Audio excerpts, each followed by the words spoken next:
When life gives you 100 reasons to cry, show life that you have 1,000 reasons to smile.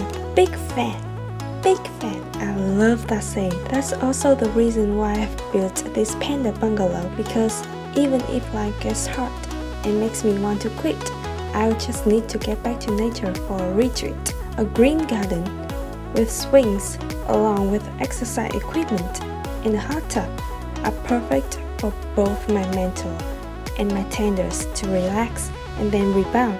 What about your way of self-healing? Feel free to share it with others. Also, like and subscribe to my channel. Now I get back to training. Catch you later.